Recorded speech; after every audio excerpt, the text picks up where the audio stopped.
What's up, everyone? Welcome to Unmasked, where things are discovered, uncovered, brought to the light, and made known. I'm your host, Lamar Barrett, coming live to you from PG County, Maryland. If you're interested in finding out about the untold stories behind being a college coach, this is the show for you.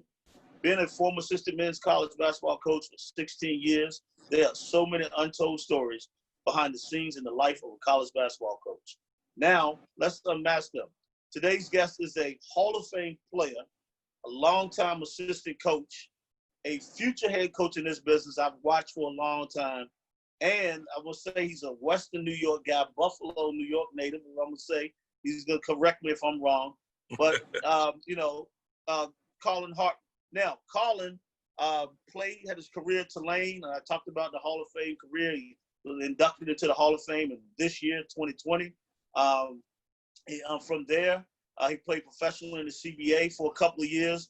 And then he went to Rice, 1996-97 for a year, to Monique State, 97-98. And then he decided to go to the profession, just going to real world a little bit. We talked about getting a job in college basketball. It's not a job, it's passion. But he decided to pursue that for about 4 years. And then he realized what his real passion was, came back to Rice University as the director of basketball operations for a couple of years. Then he went to Louisiana Lafayette for one season, 04-05. Then he moves to Richmond, Virginia, where he had a chance to start with Chris Mooney, 05-08 at University of Richmond. And then sitting there for 1 year, 08-09. He ends up going to James Madison, 09-10 season, and then he becomes an associate head coach at Columbia University from 2010 to 2014. Goes back to Rice for a third stint, 14-16 as associate head coach. I believe it was with Mike Rhodes at the time.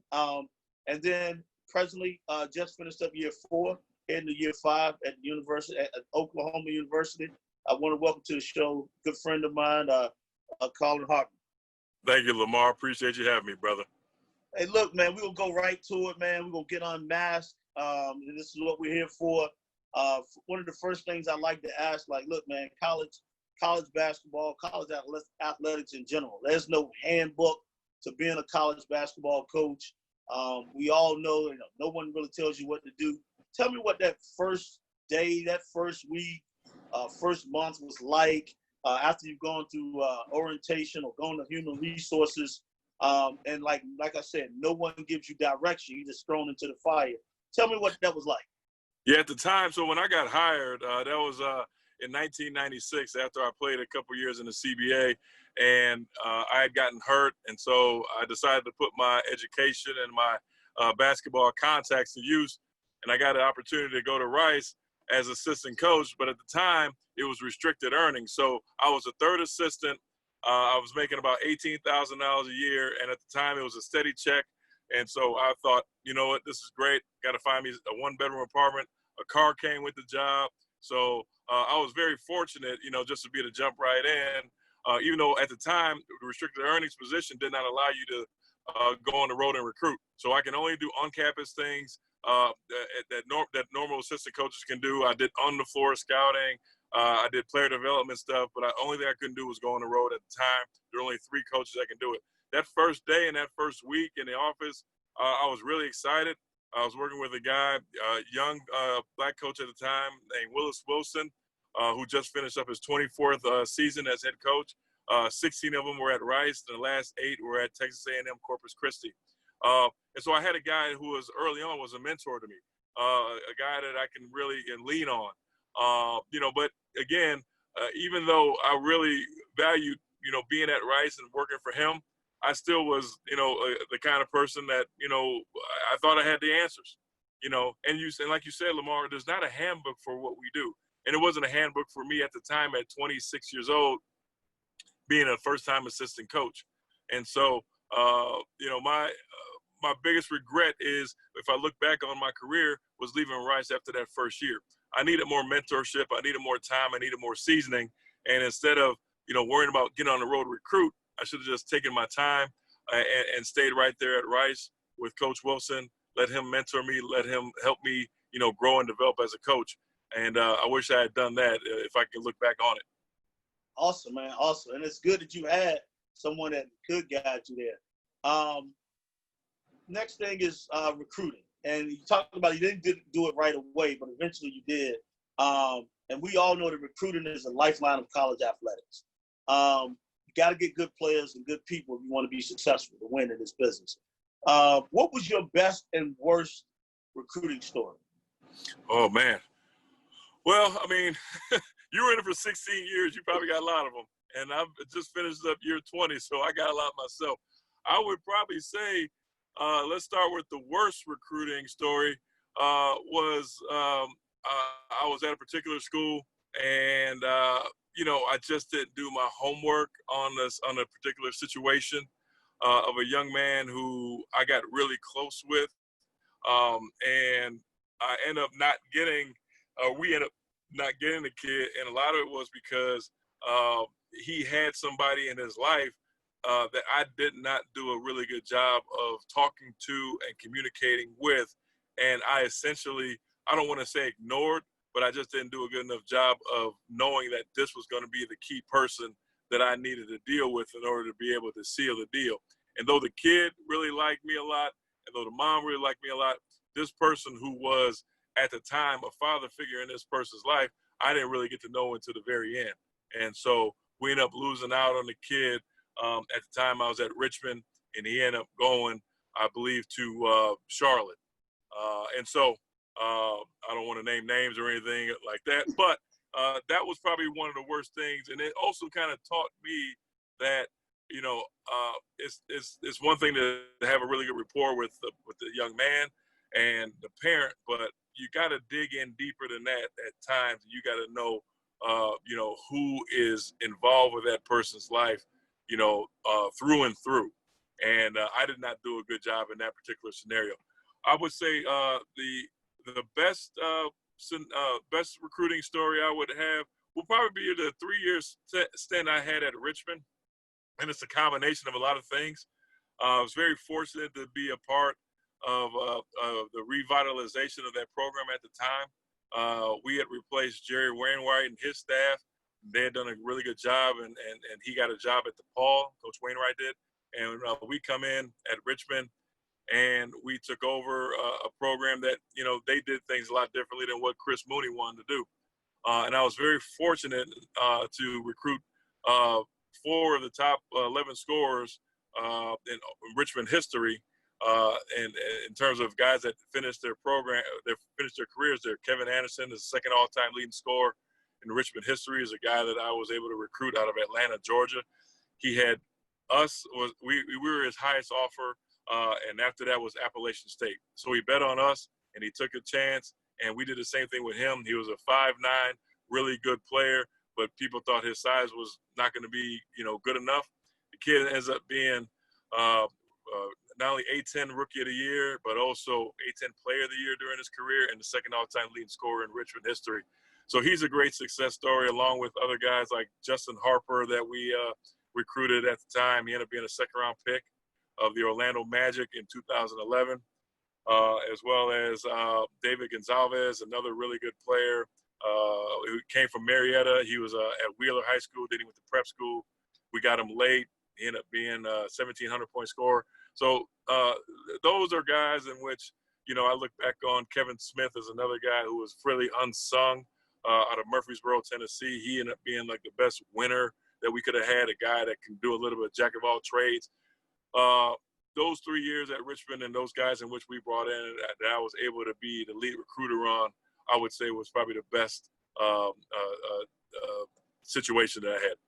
Awesome, man. That's awesome. Now we all know this too. Like this job, man, it's you got a family. I'm married, 4 kids, 3 girls, one son, and 3 of them graduated from college now. But still, think about you've been coaching for 20 plus years. Like, what did you have to give up or sacrifice achieving your current level of success? Yeah, that's so funny you asked that, because I've talked about this, and my wife is the rock. I mean, my wife, Christine, she's been unbelievable, Lamar. And, I would not be able to be where I am in my career without her, and also my family sacrifice. I moved them 4 times. I moved them from Houston to Richmond, Richmond to New York City, New York City down to Houston, and now Houston to Norman. And the thing I had to sacrifice the most was, time spent with, my kids at their developmental stages in their lives. I miss a lot of their sporting events. I miss a lot of their plays. I miss a lot of the things in which they had at school. And, you look back on it and you wonder and you think to yourself, was it worth it?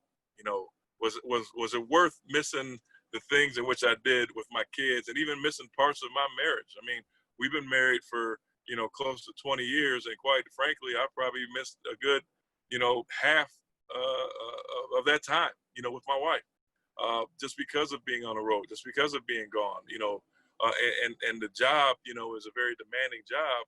And you, just as well as I know, when you're someone who's the lead recruiter and you're the one that's bringing in, a lot of the players, you pretty much live and breathe the recruiting thing 24/7. And so, I miss a lot of time, and miss a lot of time that I won't be able to get back. I miss a lot of time where, I miss my son's first steps.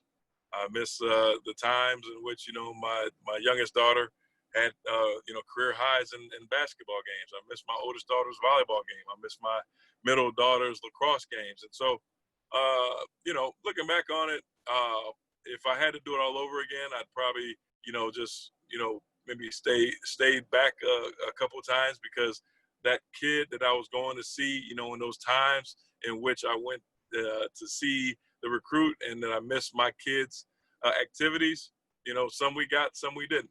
And we were going to get the ones that we were supposed to get. So, I would probably regret that the most. I feel you on that, man. So true. Scouting reports. We all know this, man. You come through the business, and so when you start, you learn as you go. And a lot of times, if you watch, who scouting report is, because that's who's the most invested. They're jumping up and down, they're yelling, screaming. They put a lot of work in. And we also notice that you could have all the play calls, all the actions, meaning everything, and go out and perform. They still got to get it done. And then you might have a scout report where, you did a good job. It ended up not being a great job, especially when that 8th or 9th man who's struggling shooting might have made 3 out of his last 33s. Coach really struggling shooting the ball. Like, he comes out and makes 3 or 4 threes. Coach turning and looking at you like, I thought he couldn't shoot. Coach, I didn't say he couldn't shoot. I said he was struggling. But over the years, what was your best, worst scouting report that you can kind of remember? You know what? I think one of our best team scouting reports, and you were actually on the other sideline of this one. We had just gotten destroyed by Charlotte when we were at Rice. And we were just, we had a hard time stopping their ball screen and roll action. It was almost kind of like damn if you do, damn if you don't. If you blitz the ball screen, they're throwing it to the roller. If you switch it, then now you got the isolation situation. And so Charlotte just kind of carved us up. And so we really only had 1 day prep going into our game against Old Dominion in Norfolk. And I thought as a group, and it wasn't my scout in particular, it was actually J.D. Byers' scout, who and who you know really well. And I'll give, obviously our guys and our players get a ton of credit for going out and executing the plan in which we had in place, because you can't do a good scouting report without the execution of the players, obviously, But I thought we did a really good job of just kind of honing in after that large loss that we had to Charlotte, and then having to come and play in arguably the toughest place in Conference USA at you guys' place at Old Dominion, of just pretty much, trying to take away, not only first option, which was a little guard that you guys had, his name escapes me right now, but also Stith at the rim. I thought we did a really good job of bringing Stith out on the floor, making him, guard, and if we can just get downhill, we were able to drive and kick it and, just kind of play from there. So that was like one of the best scouting that I've been a part of as a group and as a team.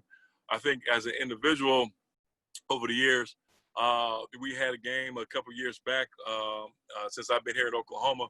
We played at Oklahoma State. It was pretty much a must-win for us. We had lost 2 straight games, and we were going on the road into a hostile environment. And we changed up some coverages in which we had did the very first time we had played Oklahoma State, which was only 2 weeks prior. And so once we went through some of the stuff that we had talked about, during the course of the week, we actually went out and we got off to a horrible start. We were down like 31-12 at one point, and we just kept staying with the report. We kept on staying with the things in which we had talked about throughout the course of the week. And we got the lead down. We got their lead down to 5 points, going into the half. And then we ended up winning the game by 9 points in the second half.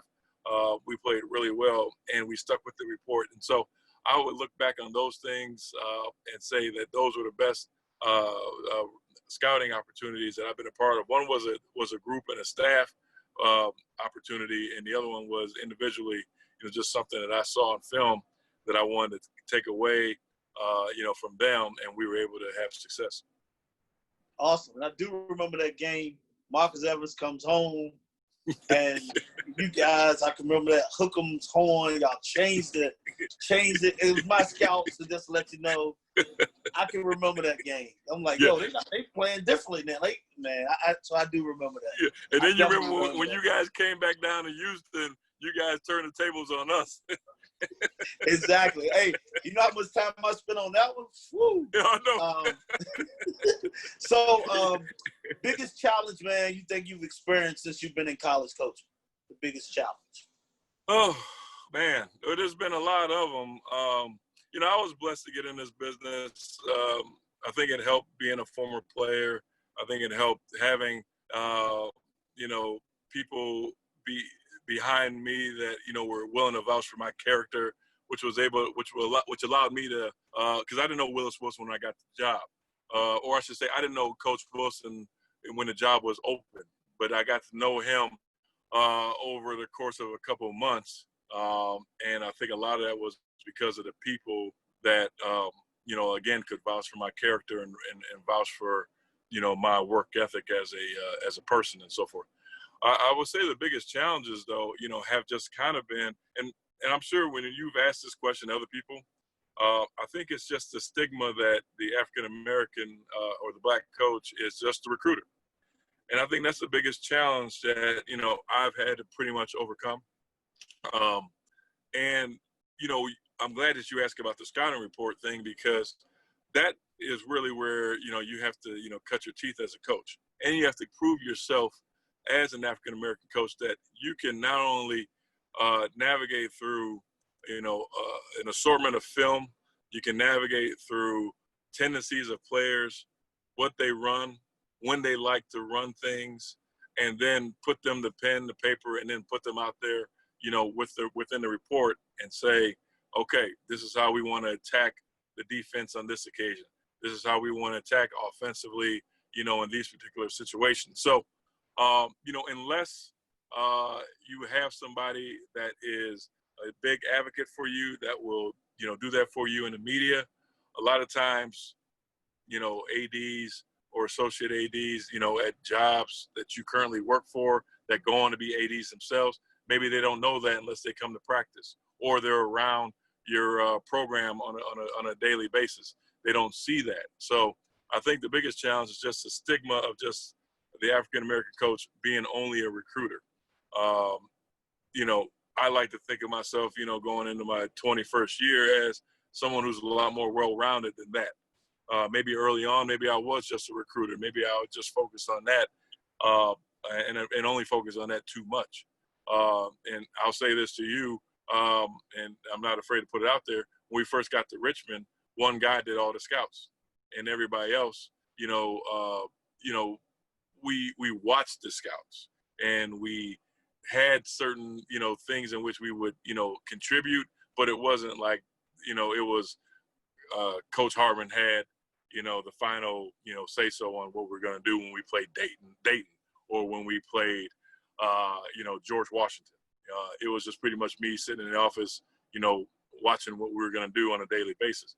Well, that obviously changed, and Chris obviously evolved, and then he started to split up the scouts, and then that's when I kind of really started to learn how to become more of a well-rounded coach. So I got to give kudos to Chris for doing it one way, which was the old Princeton way of one guy doing all the scouts, to now, allowing all the other coaches to take part and split up the scouts, 1/3 of the games, throughout the course of the season.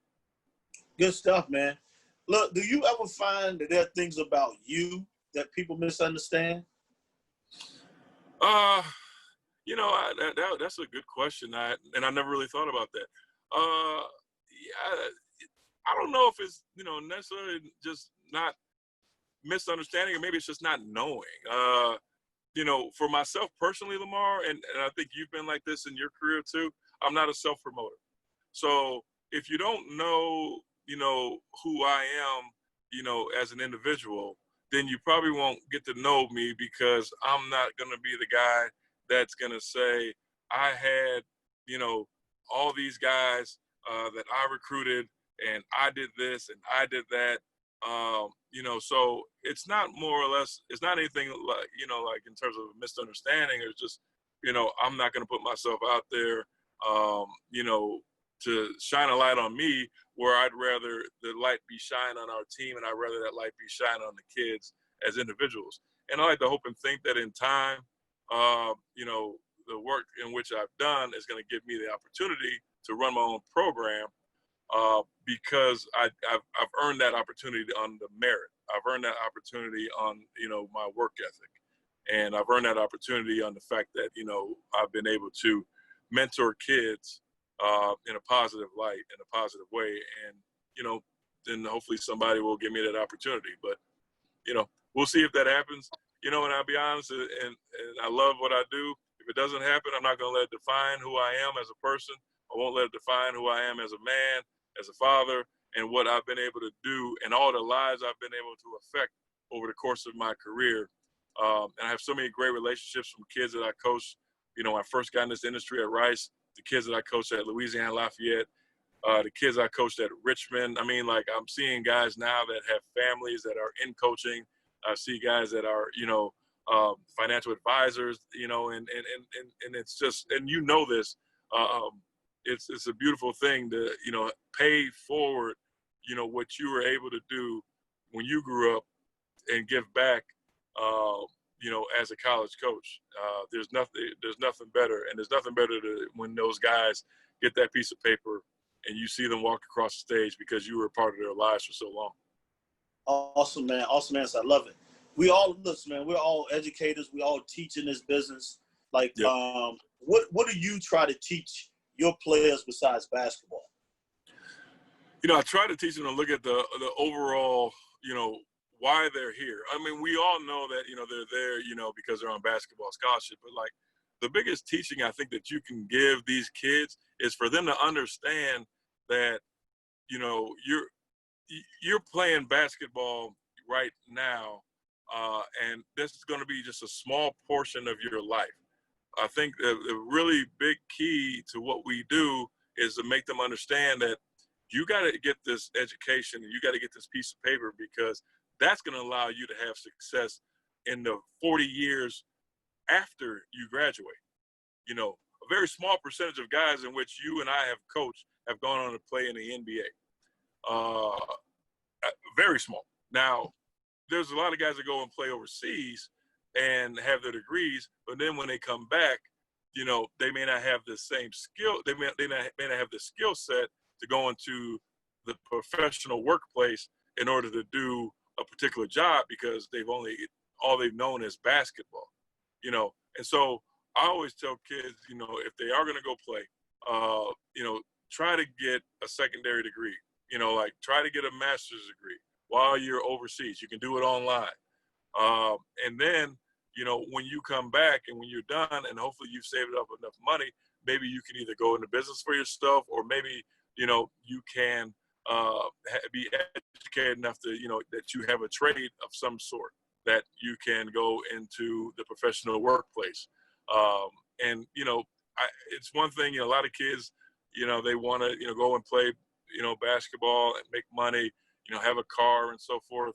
But there's only a small percentage that are going to have that kind of wealth where it's generational. A bigger percentage of kids that you and I are going to coach are going to graduate, maybe play overseas for a couple of years, and then they're going to have to come back and they're going to have to figure out, okay, what am I doing next? And those are the ones that I focus on. I tell them, you know what, there's a lot of things you can do. You can get into athletic administration. I mean, you talk about challenges that are, face African-American coaches today. Well, a lot of it is the fact that most of the people that are hiring don't look like us. Most of the people that are hiring are, have dual educations, and there's just not a lot of black athletic directors, not a lot of black presidents, black chancellors, and so forth. And so, because we do coach, the majority of our kids are African Americans, the ones that come to me and ask me, hey coach, what do you think I should do next? After I get done playing, the answer for me is, pretty simple. Get a master's degree, get a secondary degree, and then if you want to stay around, the game or stay around sports, try to get an athletic administration, or you know what, even further than that, get your PhD, and try to be a president of a college of some sort. There's a lot of different opportunities out there that we can provide these kids, and you being at Hofstra and Old Dominion and other places throughout the course of your career, Lamar, just like me, we have a platform that we can help these kids, be able to achieve their goals, not only playing wise, but hopefully afterwards as well. True stuff, man. Awesome answer too. What are your best and worst memories in coaching? Man, my worst memory just happened probably last year. We lost to Texas at the buzzer. We were up by 2, and we had 4 chances to extend the lead, and we go 1 for 4 from the line, and we end up getting beat on a bank shot at the end with 0.5 seconds to go. So that was one of the worst game things that has ever happened, and that happened just last year. I think one of the better ones, and there's been quite a few really good ones, but I remember when I was at Louisiana Lafayette, we won the Sun Belt Conference Championship, 3 games in 3 days, beat Middle Tennessee State, beat Florida International, and then beat Denver to go to the NCAA tournament and play in the NCAA tournament against a really good Louisville team. So, we've won the NCAA tournament since I've been here at Oklahoma, and we've had some great moments. But winning that Sun Belt Conference Championship back in 03, 04 was probably one of the top ones. Especially your one bid league sometime, and it may have been more then, but no, it's only one. Like when you go 3 games, 3 days, and it's gratifying. So that's something you always stick with. I agree with you. You remember it. It's hard. It's very hard. What's the strangest thing you think, or the strangest thing a player has done outside of the basketball court? Maybe you've seen in your time. The strangest thing. We had a guy here at Oklahoma that he liked basketball, didn't love it. He ended up transferring to another school, and then he goes through his entire year in residency and is getting ready to come back for the fall. He's eligible to play, and then he finally tells the coach, I'm going to go be a music producer. And we're just like, wait. So he spent a year here in residency as a freshman and didn't play. Then he goes and plays on the Final Four team. Then he comes back the next year and has a role with us. Then he transfers to another school, and then he's finally eligible, and then he goes to be a music producer. And unbelievably or not, he actually is having really good success doing it. So, I mean, like, you just never know. And that's one kid. And then another one, how about this one? You'll know this kid. Do you remember the name David Brewster? Oh, yeah. Okay. Now, really good Dave shooter. East now. Dave East from Richmond. Yeah, now he's Dave East. Yeah. Dave Brewster was a kid that we had at Richmond. Signed him. He was part of our 2005 class. and we had signed 5 guys, and they were all really good players, and we expected Dave Brewster to be a good player for us. Things didn't work out. He ends up transferring to Towson, and goes to Towson, and didn't work out for him there. And then something happened where, you know, I don't know what happened, to be honest with you, but then he resurfaces 8 years later as Dave East. And now he's like on his way to being one of the best rappers ever. You're right. I recruited his nephew last year, so it's interesting how that where I was like, you know, the mom was like, "You might know my brother," and I was like, "Who?" She said the name, and I was like, "Oh, you talking about?" I knew him from high school, so I knew exactly what you're talking about before he became who he was.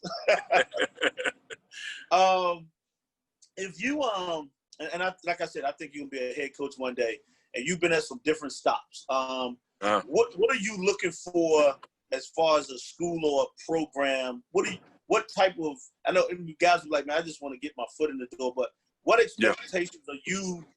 What are you expecting from the university? You know, that you would possibly get hired from. Well, I'll be honest with you, Lamar. I mean, I'll be 48 here in a couple of months, and I'm not just looking to get my foot into the door, and I'm not just looking for any type of program. I would love to have a program where I have an opportunity to be able to win the league and not just stay afloat. And so does that mean that there's going to be financial resources poured into the program? I'd love to have that. I'd love to have just an opportunity, you know, to be able to, have a program where I don't have to, nickel and dime every little thing, and not really be given a fair chance at being able to, like I say, win the league. And so I think a lot of times the first time head coaches have to take, and I'll say it, first time African-American head coaches have to take, lower, not only lower paying, but also lesser jobs where you really don't have a chance. I want an opportunity to actually have a chance, and does that mean that I have to have the glitz and the glamour or charter flights? I'm not saying that. I'm just saying, a place where basketball matters, where the student athlete matters, and where I can, be able to, proudly say, to a kid when I'm recruiting him, hey, our cost of attendance is just as much as this particular school. And you can come here and you can have a great opportunity and get a great education and be able to have the resources to be able to get into the gym whenever you want. The academic resources are there and available for you as well. And, you can eat 24/7. And so that's what I would hope for, and that's what I would want, and that's what I'm going to go for. And quite honestly, I don't really want to settle for anything less. Awesome, man. I love that answer. Now, we talked about you won, been to the NCAA tournament and all of that, and this may still come back. This answer may come back. But what's the biggest accomplishment you've experienced since you've been a college coach?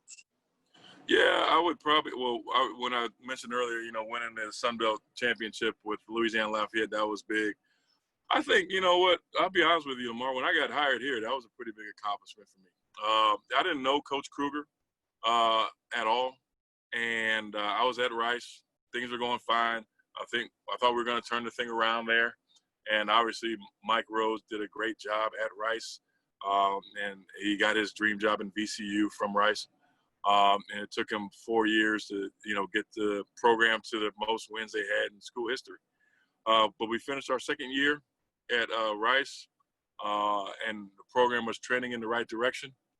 And so I had several opportunities that year. It was a kind of a strange year.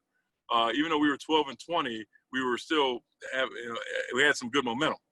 And I had some opportunities, at other places. But then the Oklahoma thing comes up. And the way it came up was not the way you would think. Like, Lou Hill had gotten a job at Texas, Rio Grande Valley. Steve Henson had just gotten a job at Texas, UT San Antonio. And so they had 2 spots available. One of the spots, Coach Kruger ended up hiring his son, Kevin. And the other spot, coach had interviewed, and he went through the process with a couple guys, and he just wasn't really comfortable with the fit, and everything for coaches is about people and fit. And so if you remember, they had EYBL in Brooklyn one year.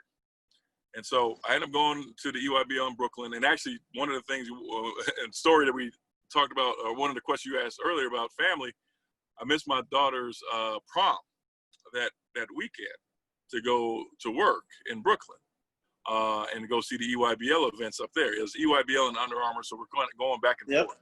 You remember that. And so I step in on a Sunday morning, and I see a good friend of mine, Paul Mills, who was an assistant coach at Baylor at the time. And they had just came off a really good run in the NCAA tournament, so I hadn't seen him. I wanted to go by and talk to him, and we're going to sit there and watch the same game. So he's sitting next to Coach Kruger. And I sit down with Paul, and I introduce myself to Coach Kruger and tell him congratulations on a great year. And so I sit next to Paul, and Paul leans over to me, and he says, I just told Coach Kruger to hire you. And I'm thinking to myself, yeah, okay, whatever. That's cool, Paul. I appreciate it. So he said, no, I'm serious. He's still looking. And when you walked in, I pointed at you, and I said, Coach, if you want to hire a guy, you need to hire that guy right there. So Paul ends up getting up, and he goes to another court to watch the game. Coach Kruger and I are now just sitting there, and we're talking, and just having a good conversation, not really thinking anything of it other than, man, that really is a really nice guy. And so fast forward, the next day I get a call from Chris Mooney. I said, I just had a call from Coach Kruger about you. And I was like, okay, then that must have really been something. What Paul was saying must have been really true. And so that whole next day just kind of snowballed into a bunch of people calling me and texting me saying, hey, I talked to Coach Kruger about you. Are you in on this job? And so after I had this conversation with Coach Kruger, he must have started to ask other people about me. And so we end up getting to that night. I leave New York, and I go and watch Cormac Ryan play at practice at his high school up in Massachusetts. And Coach Amaker's there. And Coach Amaker says, hey, man, I've always, admired you. If there's anything I can ever do, let me know. And Tommy's a great guy. I said, yeah, well, Coach, you know what? There is one thing you can do for me. And so I said, I might be in on this Oklahoma thing. Could you maybe reach out to Coach Kruger? So he did that, and he said he wanted me to give him a call later on that night, that being Coach Kruger. So I talked to Coach at length for about 2 hours that night, and then the next thing you know, he said, I want to move forward with this. When can you and your wife come to campus? And so we came later on that week, and Lamar, I go from going to New York to go watch, Boo Williams and all these different EYBL teams, to the next thing you know, being involved with a Final Four job and a Hall of Fame coach with Coach Kruger. And a week later, I'm the Oklahoma assistant. So perfect timing. Perfect timing. And that's a long way of saying, that is probably my, career achievement, just being able to work at a place like this and be able to work with a coach like Lon Kruger. Well, that's the work that you had done, and a lot of people appreciate it. So, hey, that's kudos to you as well. But that's a great story, man. To get to where you are now, I can really understand why that's the biggest accomplishment. That's awesome. What movie? This is me interested because it's different times. And like, what movie or TV show title best describes your week? My week? Okay, now what? I've never heard of that. That's a good question. What movie, or maybe Blackish? Maybe Okay. Blackish. I like that. I like that answer. All the stuff that Drake goes through, on a daily basis, and he's always trying to, teach Junior. I got my little guy sitting right here next to me, and the same thing. He and I are constantly having conversations about different things, and as he grows up, I kind of like to compare myself to Dre of a Blackish. I like that answer. What's your favorite word or phrase? Man, I don't know if I have a favorite word, but one of my favorite phrases is something that I stole from Kyle Smith, a guy I worked with at Columbia, who's now head coach at Washington State. And he said, you know, when we recruit guys and when we have people in our program, we want fountains, not drains. The fountains are the ones that will uplift you and make you smile every single day. And the drains are the ones that just take away that energy. And I've always loved that, you know, fountains. You want to be around more fountains, not drains. I like that, man. I love that, actually. And I remember, I mean, y'all staff, even I go back to Columbia because I was at American at the time. Yeah. I mean, you had you and what's the who was it? Cody at the GM. Kobe Altman. Cavaliers. I mean, yes. I remember that staff. I remember that staff. So think about that staff. When you were at American, you and Jay Will were on that staff, right? No, Jay Will. I came in after Jay Will. You came in after Jay Will. Okay. It was me, Eddie Jackson, and Kieran Donahue. And actually, yeah. Matt Wolf was the director of basketball operations. Yeah. Wolf signed. But I just remember we were on that Columbia staff. To your point, so Kyle Smith, who's the head coach, now he's at Washington State. He left Columbia to go to San Francisco to Washington State. Kobe Altman was on our staff, who left our place after 2 years at Columbia, ended up going to Cleveland as director of player personnel. Then when David Griffin left, ended up getting a GM title. Then also on that staff was Todd Golden. Todd had just got done playing, was in the business world. Kyle hires him at Columbia as director of basketball operations. Then Todd leaves us to go to Auburn, was director of basketball operations for a couple of years. Then he was assistant at Auburn. Then he left to go to San Francisco as associate head coach. Now the Joker's a head coach at San Francisco. So, I mean, we had a heck of a staff, man. It's unbelievable. I remember that. I definitely remember that. Yeah. What's the best piece of advice you've ever been given? You know, it's probably cliche, but just be yourself. You know, and don't try to be anybody else. Just be yourself. And it sounds so simple, but if you're around the right people and you surround yourself with the people that are like-minded thinkers like yourself and people that, you know, you believe in, if you just, you know, are yourself and you don't worry about what others are doing, what other jobs other people have that you don't, and you just are yourself, then in time, you'll get supposed to go, you know, and whether that's in the professional ranks, whether that's in life, whether that's whatever, you know, just be yourself. Awesome. That's awesome, man. What does success mean to you? Success means to me, you know, I look at my family and I can see them all graduate from college and they all have achieved their goals. That is success to me. Awesome, man. I love that. Where is your happy place? My happy place, honestly, is when I'm driving and I can just put on, you know, I got XM Sirius radio. And so if I can put on my Channel 66 watercolors, that's my happy place. I can listen to jazz and I can just go on down the road. And COVID has allowed me to do a lot of driving just to get out of the house, make phone calls and so forth. But I'm in my happy place when I'm able to, you know, kind of be by myself and think my thoughts and listen to jazz. I'm cool. I'm good. I'm gonna check that out. I'm always on Channel 47. Sometimes I go to the old. Sometimes I go to the old. Sometimes I go to the old. Yeah, I do that. I might have to upgrade a little bit. Hey, 43 is old school hip hop. 43 is old school, yeah. And 42, LL that's Cool right. J rock the bells. Exactly. That's right. 42 is reggae. If you said it earlier, you're not a self promoter. You never been. Long as I've been knowing you. If you had to choose 3 adjectives to describe yourself, which would you choose?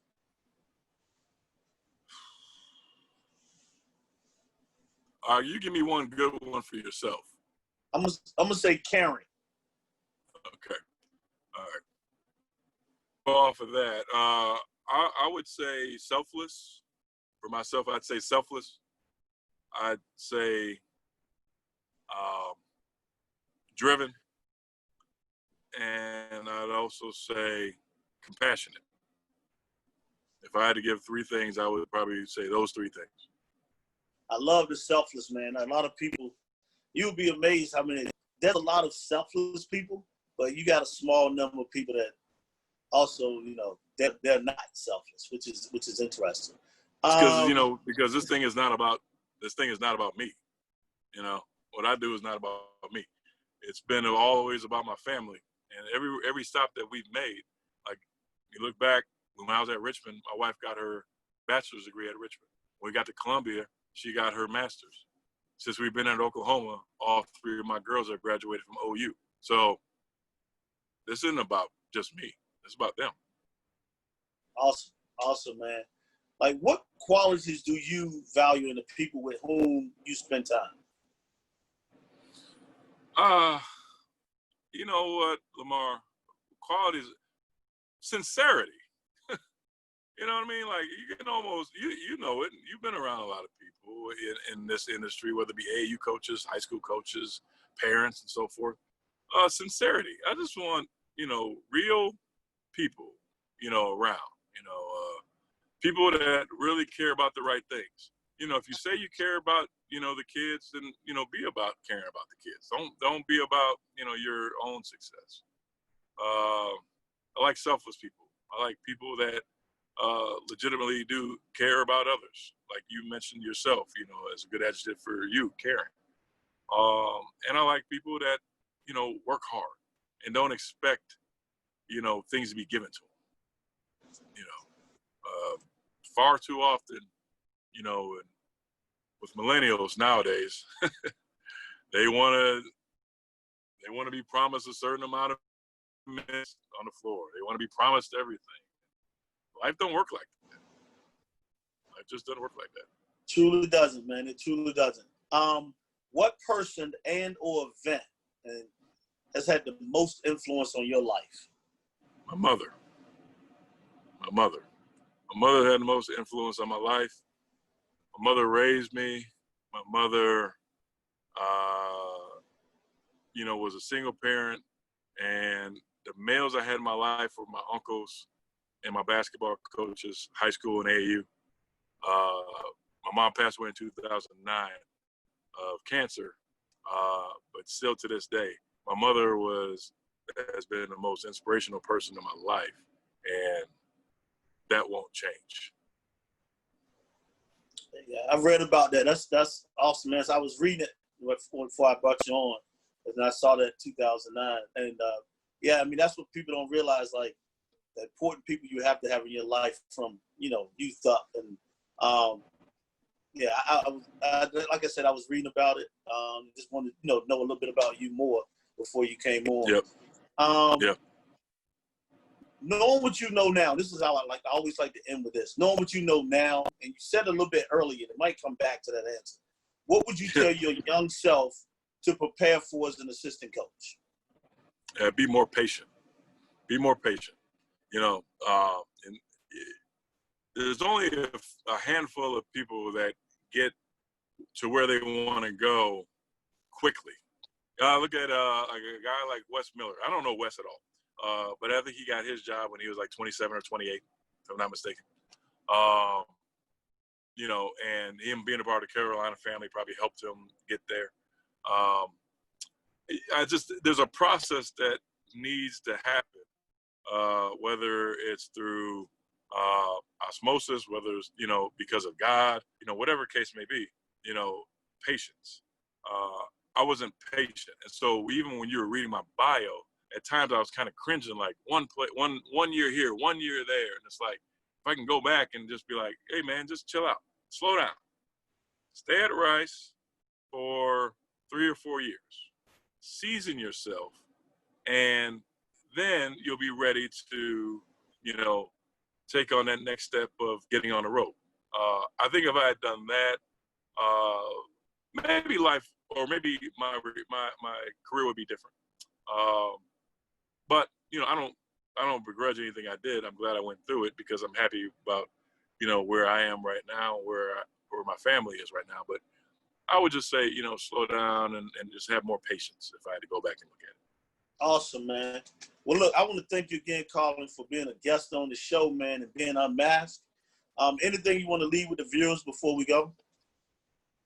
I mean, I want to thank you for having me on, and thank you for utilizing your platform to allow me to do this, and obviously to talk to you.